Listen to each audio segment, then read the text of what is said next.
Pandian store சீரியலில் today எபிசோடில் நம்ம தங்கமயில் இருந்துட்டு மீனா கிட்ட நான் என் குழந்தைய நான் தனியாகவே வளர்த்துக்கிறேன் அப்படின்ற மாதிரியும் சொல்லிடுறாங்க. இதை கேட்டோன்னு மீனா பயங்கரமாக ஷாக் ஆகுறாங்க. அக்கா நீங்கள் எதோ கோவப்பட்டு எடுக்கிறீங்கன்னு நினைக்கிறேன். இல்லை மீனா, நல்லா தெளிவாக யோசிச்சு தான் இந்த முடிவுக்கே நான் வந்திருக்கேன். நான் தனியாகவே வாழ்ந்துக்கலான்னு நான் முடிவு பண்ணிக்கிட்டேன். இனிமேல் நான் அவரு கூட சேர்ந்து வாழ போகிறது கிடையாது அப்படின்னு சொல்லிட்டு நம்ம தங்கமயில் சொல்லிக்கிட்டு இருக்காங்க. அதுக்கு அடுத்து தான் இந்த பக்கம் நம்ம பாக்கியமா மாணிக்கமே இருந்துட்டு என்னாச்சோ ஏதாச்சோ இவங்க எதுவுமே சொல்லாமல் ரூம்குள்ளே போய் கதவை சாத்திக்கிட்டாங்களேன்னு சொல்லிட்டு ரொம்பவே பயந்து போயிட்டு கதவை தட்டிக்கிட்டே இருக்காங்க. என்னம்மா அப்படின்ற மாதிரியும் சொல்கிறாங்க. மாப்பிள்ளையை பார்த்து விஷயத்த சொல்கிறேன்னு சொல்லிட்டு போனியே, என்னடி ஆச்சு, போய் சொன்னியே இல்லையா?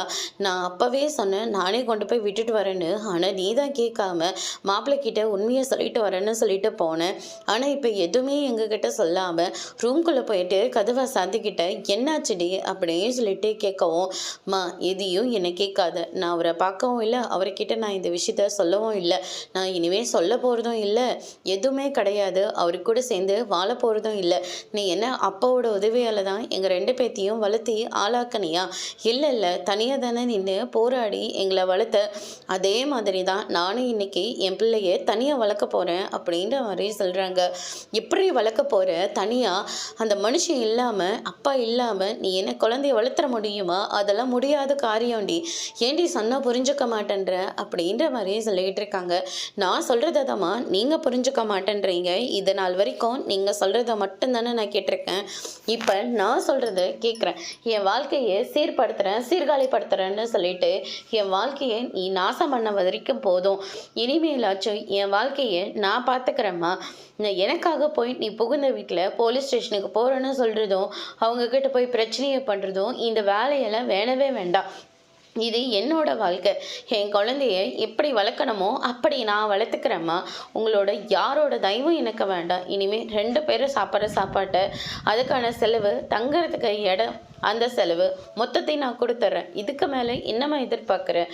ஓ, இதுக்கு மேலே நான் இந்த வீட்டில் இருக்கக்கூடாதுன்னு எதிர்பார்த்தா கூட பரவாயில்லம்மா, நான் வேறு எங்கேயாச்சும் கூட நான் போயிடுறேன் அப்படின்ற மாதிரியே சொல்லிடுறாங்க.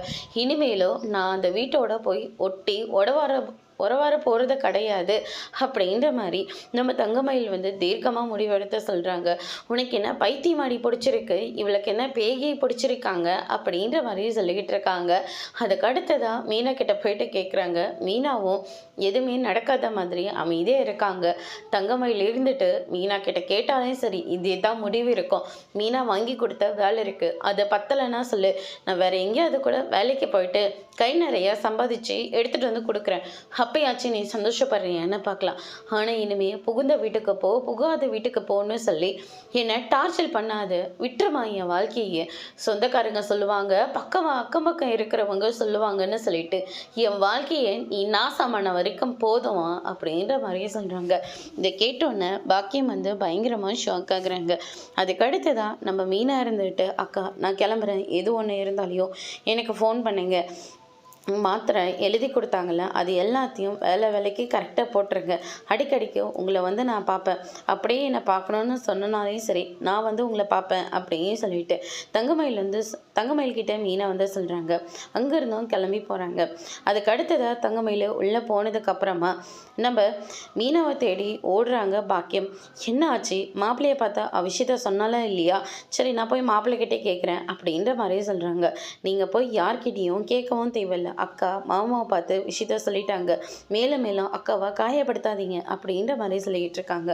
மாமா சொன்னதையும் அக்காவால் ஏற்றுக்க முடியல, மனசளவில் ரொம்பவே நொந்து போயிருக்காங்க.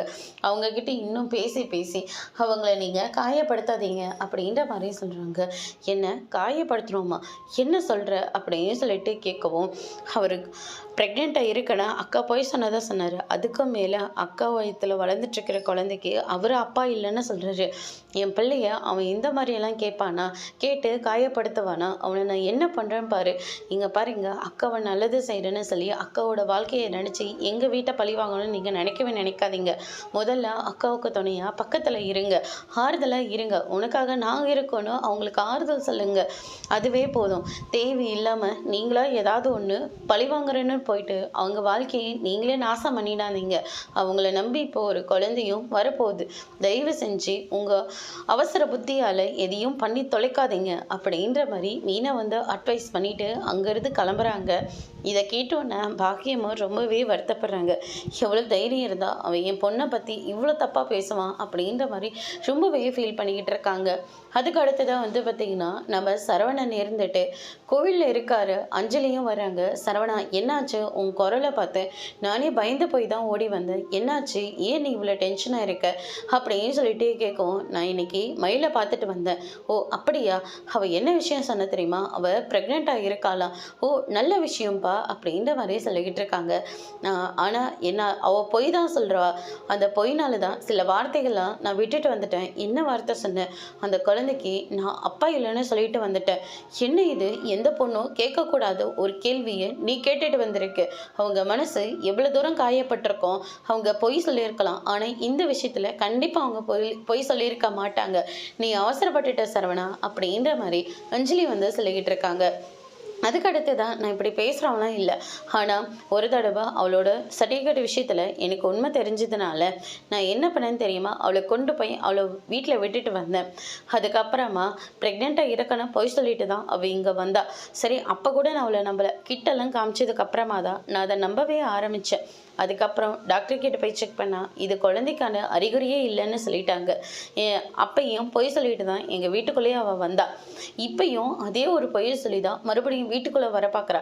எனக்கு என்னமோ இந்த வாட்டி அவங்க பொய் சொல்லலையோன்னு தோணுது, நீ அவசரப்பட்டுட்டியோன்னு தோணுது சரவணா அப்படின்ற மாதிரி நம்ம அஞ்சலி வந்து சொல்லிக்கிட்டு இருக்காங்க. அதுக்கு அடுத்து தான் மீனா இருந்துட்டு தங்கமயிலுக்கு ஃபோன் பண்ணுறாங்க. எங்கக்கா இருக்கீங்க, வெளியிலேயே இருக்கீங்க, வண்டி சவுண்டெல்லாம் கேட்குது. ஆமாம் மீனா, டாக்டர் எழுதி கொடுத்த மருந்து மாத்திரையில் ஒரு மாத்திரை விட்டு போச்சு, அதனால் அதை வாங்கிட்டு வரலான்னு போகிறேன் அப்படின்ற மாதிரி சொல்கிறாங்க. ஏன்க்கா, உங்கள் அப்பா கிட்ட சொன்னால் அவர் வாங்கிட்டு வந்து கொடுக்க மாட்டாரா? வாங்கிட்டு வந்து கொடுப்பாரு, ஆனால் எனக்கும் கொஞ்சம் காத்தோட்டமாக இருக்கணும், கொஞ்சம் மனசு நிம்மதியாகணும்னு சொல்லிட்டு தான் நானாக போயிட்டுருக்கேன். நீங்கள் இப்போ எப்படிக்கா இருக்கீங்க? தெரியல மீனா, ஏதோ இருக்கேன் அவ்வளோதான் அப்படின்ற மாதிரி சொல்லிக்கிட்டு இருக்காங்க. சரிக்கா, நீங்கள் அடிக்கடிக்கு ஃபோன் பண்ணுங்கள், ஏதாவது தேவைன்னா ஃபோன் பண்ணுங்கக்கா அப்படின்னு சொல்லிட்டு மீனா இருந்துட்டு பார்த்து பத்திரமா இருங்க அப்படின்னு சொல்லிட்டு ஃபோனை கட் பண்ணிடுறாங்க. தங்கமயிலும் நடந்து போயிட்டுருக்கிற போது சரவணன் மாதிரியும் அங்கே யாரோ உட்காந்துட்ருக்காங்க. அதை பார்த்த உடனே தங்கமயில் இருந்துட்டு கிட்ட போயிட்டு பார்க்குறாங்க. பார்த்தா நம்ம அஞ்சலியும் சரவணனும் ஒரு ஷாப்பில் இருக்காங்க. அதை பார்த்த உடனே தங்கமயிலே பயங்கரமாக ஷாக் ஆகுறாங்க. பணம் கொடுக்கறதுக்காக 2 பேரும் அடிச்சுக்கிட்டு இருக்காங்க. அதையும் பார்த்த உடனே பயங்கரமாக ஷாக் ஆகுறாங்க. கடைசியில் பார்த்தா நம்ம சரவணன் அஞ்சலியை பைக்கில் கூட்டிகிட்டு போகிறாங்க. சரவணன் தோள்பட்டி மேலே அஞ்சலி கை போட்டுட்டு இறுக்கமாக போயிட்டுருக்காங்க. அதை பார்த்த உடனே தங்கமயில் ரொம்பவே வருத்தப்படுறாங்க. அதோடு இன்னைக்கான எபிசோட் முடிச்சிருக்காங்க. இனி பாண்டியன் ஸ்டோரில் அடுத்தடுத்து என்னெல்லாம் நடக்க போகுதுன்றதை வெயிட் பண்ணி பார்க்கலாம். தேங்க்யூ.